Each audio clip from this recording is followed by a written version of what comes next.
히든 종목 보도록 하겠습니다. 전일 종가보다 낮게 출발되고 난 다음에 쭉 전약 공항으로 마무리되고 올선 관통 1차 목표 주가는 34,000원.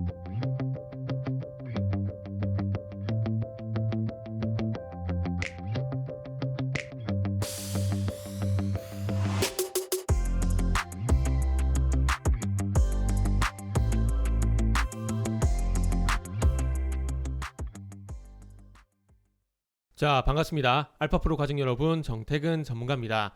11월 19일 방송 시작하도록 하겠습니다. 자, 오늘 첫 번째 방송 종목은 비덴트입니다. 메타버스를 할 수도 있고 NFT를 할 수도 있고 가상화폐 관련주라고 좀 볼 수가 있을 것 같습니다. 자, 그리고 방송 말미에는 또 히든 종목이 공개가 됩니다. 방송 끝까지 시청을 부탁드리고요. 방송 보시고 난 이후에는 좋아요, 구독 부탁드립니다.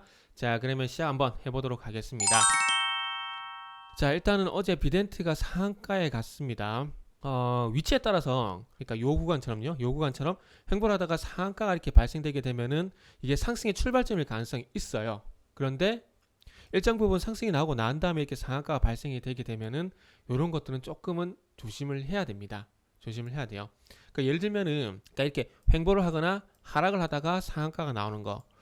물론 상한가는 아니지만은 예를 들면은 컴투스 같은 것들 쭉 하락을 하다가 그죠?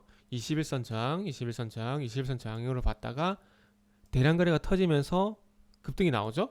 물론 상한가는 아닙니다. 이거를 우리가 주목을 해야 되는 이유가 뭐냐면은 상승의 출발점일 가능성이 있다라는 거죠. 결과론적인 얘기긴 하지만 그럼에도 불구하고 이 종목을 계속 언급을 드렸었습니다. 또 최근에 또 LG 디스플레이, 자 보세요.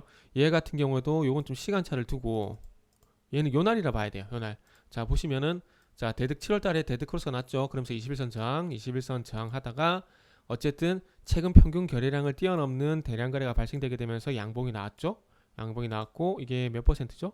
여기 6%거든요. 6.7%. 그래서 뭐 상한가 정도까지는 아니지만은 어쨌든 이런 패턴들이 추후에 상승으로 이렇게 전환되는 경우가 많다라는 겁니다. 지금 여기서 관심을 가져 매수하신 분들은 지금 19,700원에서 22,000원 20%가 넘는 수익이 발생이 된다라는 거죠. 그리고 컴투스 같은 경우에도 요 거래 11만원에서 17만원 정도이기 때문에 요거는 한 40% 50% 정도 일단 수익이 났다라 좀 보는 게 맞을 것 같아요. 그래서 주가라는 걸 이거를 점쟁이처럼 맞추긴 힘듭니다. 그러나 대비는 가능은 해요.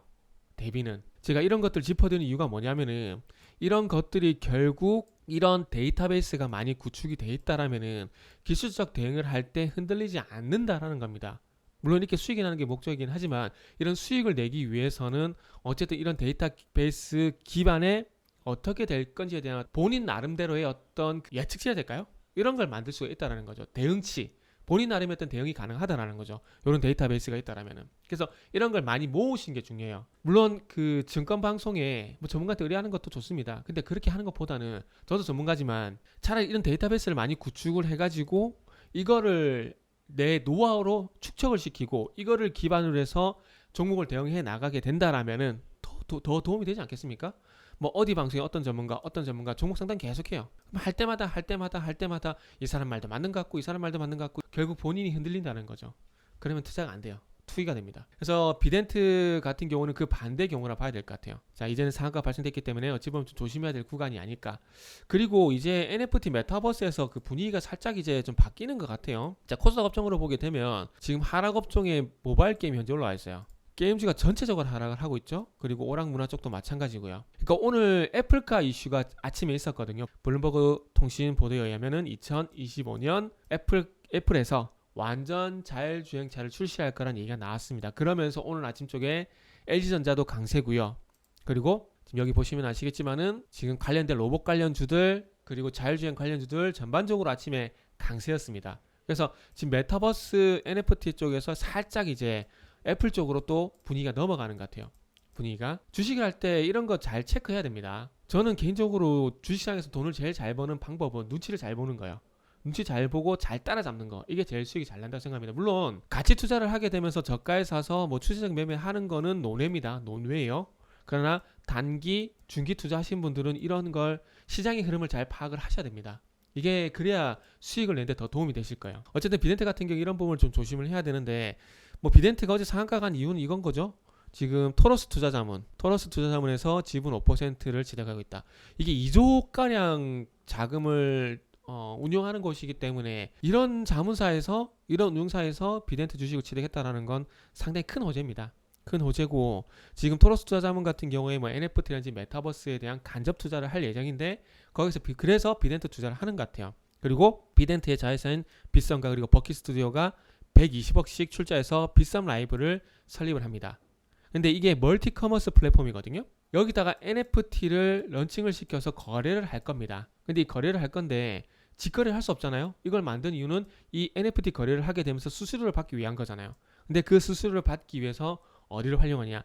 빗썸의 가상화폐 거래소를 활용할 수도 있다라는 겁니다. 그럼 이 NFT 거래를 하게 되면서 이 NFT를 판매하게 되면서 버킷 스튜디오는 또 수익을 얻게 되고 이 NFT를 거래를 하게 되면서 발생되는 수수료는 또 빗썸이 가져가게 되고 이 빗썸이 가져가는 건 또 결국 비덴트가 가져간다는 거. 이게 왜 제가 말씀드린 게 신빙성이 있냐면은 자 3분기 빗썸 비덴트 누적 순이익 1,700억 1,800억, 1,798억이기 때문에 1,800억이라 보는 게 맞습니다. 그래서 작년 대비해서 822% 급등을 했어요. 이게 다 빗썸에서 발생된 거래 수수료거든요.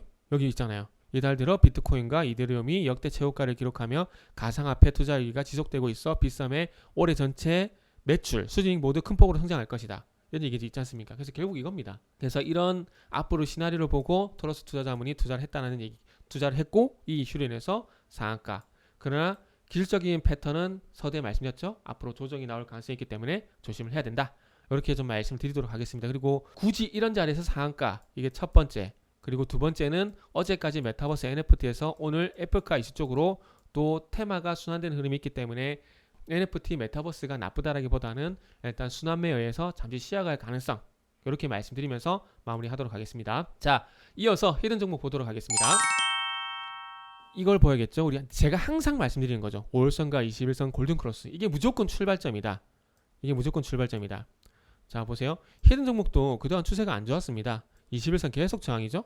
저항인데 쭉 이제 21선 저항으로 21선 저항에서 5일선 저항으로 바뀌게 되면서 21선에서 5일선으로 저항이 바뀌었죠. 그러면서 하락이 나왔고 그 이후에 보시면 아시겠지만은 5일선과 21선 골든크로스가 났고 5일선 추세로 쭉 우상향이 됩니다. 그래서 항상 지금 말씀드렸죠. 5일선과 21선 골든크로스가 나게 되면서 5일선을 회복시키고 이탈하고 이런 흐름들이 나오는데 이후에 5일선은 올랐다는 흐름이 나오게 되면 급등이 나올 가능성이 있다. 그래서 지금 여기서 갭이 발생이 됐는데 지금 보시면은 자, 요 추세에서 지금 요렇게 좀 가팔라지는 거 보이시죠? 가팔라지는 거. 그렇기 때문에 지금부터 어찌 보면 5일선 위에서 이탈했다 이탈했다 이게 아니라 이제 5일선 위에서 놓을 가능성이 높다라는 겁니다. 그래서 지금 어찌 보면 관심을 가져야 될 구간이 아닌가라는 말씀을 좀 드리고 싶어요. 그리고 오늘 종가가 어떻게 형성이 될지 모르겠지만 자 보세요. 5일선 아래에서 출발을 하고 전일 종가보다 낮게 출발을 했는데 오늘까지 자 전일 5일선 그리고 전일 종가 밑에서 출발해서 쭉 전략 구간으로 끝이 났죠. 그러면서 오늘 거래량만 이렇게 요날 거래량을 이렇게 쭉 뒤집어주는 이 거래량이 발생됐다라면은 아마 지금쯤 한 5% 양봉이 이렇게 나왔을 겁니다. 요게 좀 아쉽네요. 하지만 뭐 어쨌든 오늘만 볼 게 아니지만 그래도 말씀드린 날 이런 상승이 나오면 더 좋지 않을까 생각이 드는데 어제 한 6% 상승이 나왔기 때문에 오늘 한 4에서 5% 만약 거래량이 실렸다라면은 어제 거래량이 이렇게 쭉 실렸다라면은 짧게는 4에서 5% 그리고 크게는 아마 10% 전에 상승이 나왔지 않았을까라는 그런 생각을 합니다. 단지 거래량이 조금 아쉽네요. 어쨌든 이런 패턴이 뜨게 되면은 상승이 나온다라는 거.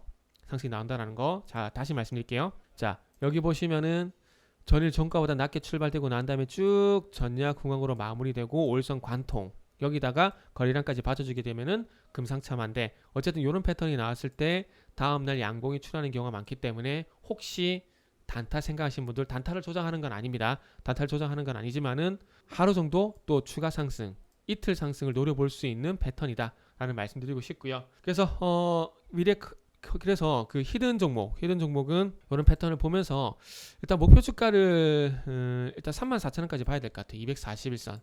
그래서 요 241선까지 해서 1차 목표 주가는 34,000원. 그러니까 241선이 좀 분기점이 될 것 같아요. 그래서 241선을 일단은 1차 분기점으로 보고 그래서 이 1차 분기점을 1차 목표 주가인 34,000원을 보겠다라는 말씀드리면서 마무리하도록 하겠습니다.